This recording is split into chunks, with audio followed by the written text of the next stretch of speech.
Imagine करो दुनिया में कोई मेजर इवेंट होता है और कुछ सालों बाद आपको उसकी न्यूज़ का तो टीवी पर मिलती है या नेक्स्ट मॉर्निंग न्यूज़पेपर में आप उसको रीड करते हैं। लेकिन अब एक ऐसा दौर है कि आपको किसी भी इवेंट के बारे में कुछ ही मिनट्स के अंदर पता चल सकता है। फॉर एग्जांपल एक इंस्टा की रील, एक यूट्यूब वीडियो और एक ट्वीट। लेकिन प्रॉब्लम ये है कि फिर आपको डिफरेंट वेरिएंट्स मिलते हैं इन्फॉर्मेशन। कोई कहता है ये सच है, कोई कहता है ये फेक है, और फिर आप सोचते हैं कि आखिर सच क्या है। 2026 के अंदर जो मेजर क्वेश्चन है वो ये नहीं है कि हम इंफॉर्मेशन हमारे पास है या नहीं है, बल्कि क्वेश्चन ये है कि हम एक्चुअली इन्फॉर्म्ड हैं या सिर्फ confused. Let's talk about this.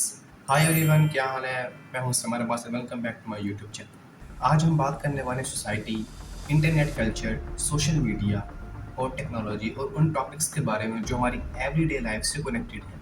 Basically हम बात करने वाले हैं एक ऐसी चीज़ के बारे में जो हम सबकी लाइफ का पार्ट बन चुका है, और वो है न्यूज़।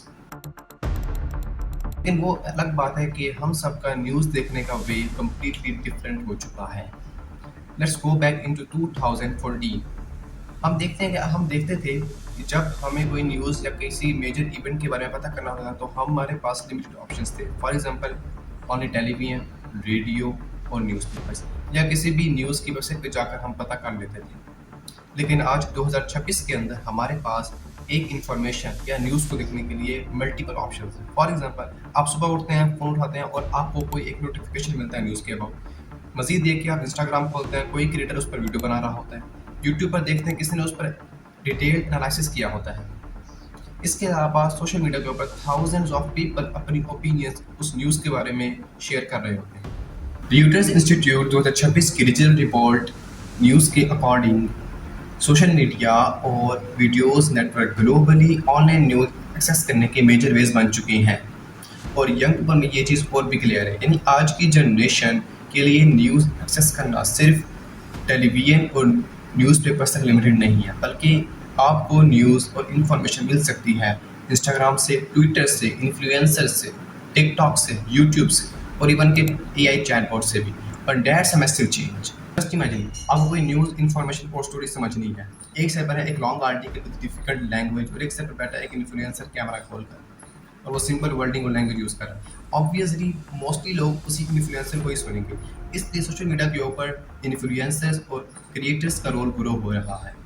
लेकिन एक साइड पर आते हैं ट्रेडिशनल जर्नलिस्ट, जिनके पास फैक्ट चेकिंग, एडिटोरियल स्टैंडर्ड्स और प्रोफेशनल इंफॉर्मेशन और रिस्पॉन्सिबिलिटीज़ होती हैं। लेकिन सोशल मीडिया के ऊपर कोई भी क्रिएटर बन सकता है। आपके पास सिर्फ एक फ़ोन हो और बस आप कैमरा खोल कर बैठ जाओ और अपनी स्टोरी दुनिया के सामने रख लो। लेकिन इसका मतलब ये नहीं है कि हर यूट्यूबर या इन्फ्लुएंसर या क्रिएटर अनरिलायबल है। हाँ, यूट्यूब के ऊपर हर क्रिएटर की क्रेडिबिलिटी डिफरेंट है।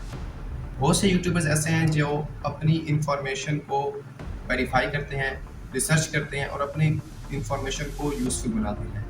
इसलिए व्यूअर्स के लिए डिफरेंट हो सकता है कि वो ये सोचें कि किसको ट्रस्ट करें और किसको ना करें। सपोज करते हैं कोई इंसिडेंट या इवेंट अगर होता है, सोशल मीडिया पर उसकी न्यूज़ ब्रेक होती है और हंड्रेड्स ऑफ पीपल उसके बाद पोस्ट शेयर कर देते हैं। कुछ ही मिनट्स के अंदर कुछ लोग उस पर क्लेम करते हैं और कुछ लोग उस क्लेम को रिपीट करते हैं, और कोई एक उसके ऊपर इंफॉर्मेशनल वीडियो बनाकर शेयर कर देता है। इस तरह एक इंफॉर्मेशन मिलियंस ऑफ पीपल तक विद इन आवर्स पहुंच जाती है, और कोई इस इंफॉर्मेशन को वेरीफाई नहीं करता। और यही सोशल मीडिया का बिगेस्ट प्रॉब्लम है कि इंफॉर्मेशन की स्पीड वेरिफिकेशन की स्पीड से बहुत तेज़ होती है, और जब तक एक्चुअली ट्रुथ सामने आता है तब तक फॉल्स इंफॉर्मेशन लोगों तक पहुंच चुकी होती है।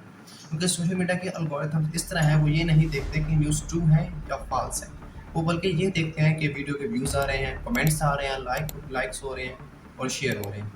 Because anger, fear, and controversy often get more attention than boring facts. कभी-कभी ऐसा होता है कि जो वीडियो सबसे ज़्यादा फेमस हो रही होती है या जिस पर ज़्यादा व्यूज़ आ रहे होते हैं, ज़रूरी नहीं कि वो सबसे ज़्यादा एक्यूरेट भी हो। और अब तो सिचुएशन काफ़ी कॉम्प्लिकेटेड हो चुकी है बिकॉज ऑफ AI। AI से आप रियल इमेजेस क्रिएट कर सकते हैं, वॉइस क्लोन्स कर सकते हैं, वीडियोस भी जनरेट कर सकते हैं। फॉर एग्जांपल कोई फेमस पर्सन कोई शॉकिंग स्टेटमेंट दे रहा होता है, आप उसका फेस देख रहे होते हैं, उसकी वॉइस सुन रहे होते हैं, एवरीथिंग लुक्स रियल। आप उस वीडियो को शेयर कर देते हैं, बट आपको इन द एंड चलता है पता कि इट वाज AI जनरेटेड। अब ये कहना इनफ नहीं होगा कि I saw it in a video, बल्कि आपको पूछना होगा कि वीडियो अपलोड किसने की, इसका ओरिजिनल सोर्स क्या है, क्या रिलायबल न्यूज़ ऑर्गेनाइजेशंस भी इसको रिपोर्ट कर रहे हैं, क्या कोई प्रूफ अवेलेबल है। Because in the age of AI seeing is not always as believing.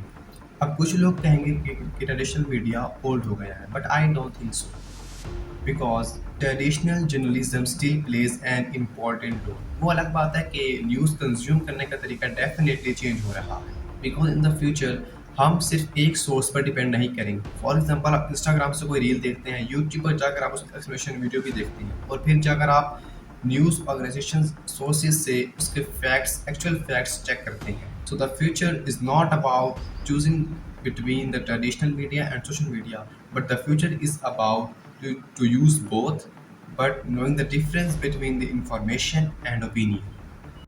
As ordinary internet users हम क्या कर सकते हैं? सबसे पहली बात ये है कि don't believe any video because it has millions of views, क्योंकि हर वायरल चीज़ ट्रू नहीं होती।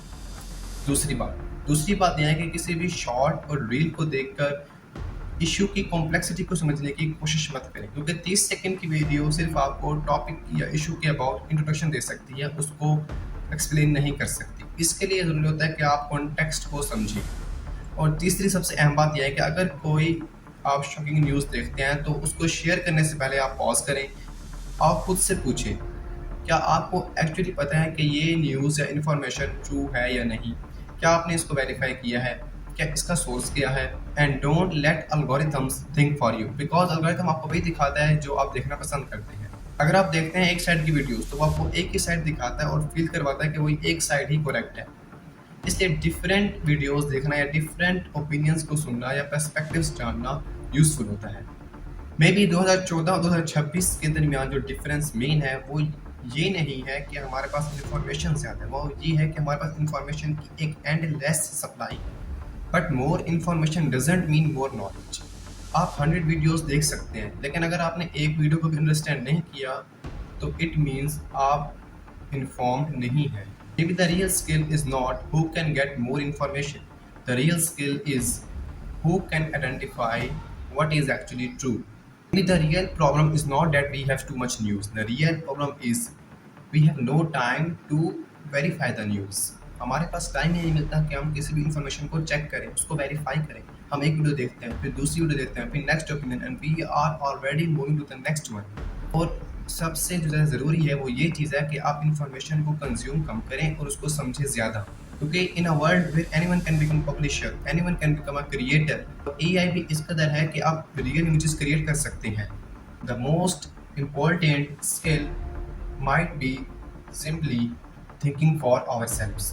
और अब मैं आपसे क्वेश्चन पूछना चाहता हूँ कि अगर कोई आप न्यूज़ देखते हैं या कोई मेजर इवेंट देखते हैं तो सबसे पहले आप उसको कहाँ चेक करते हैं? यूट्यूब पर, ट्विटर पर, इंस्टाग्राम पर, टिकटॉक पर, ट्रेडिशनल सोर्सेज और multiple sources. And just don't believe anything because it is trending. Question it, check it, verify it, and then what you believe. I will see you in the next video.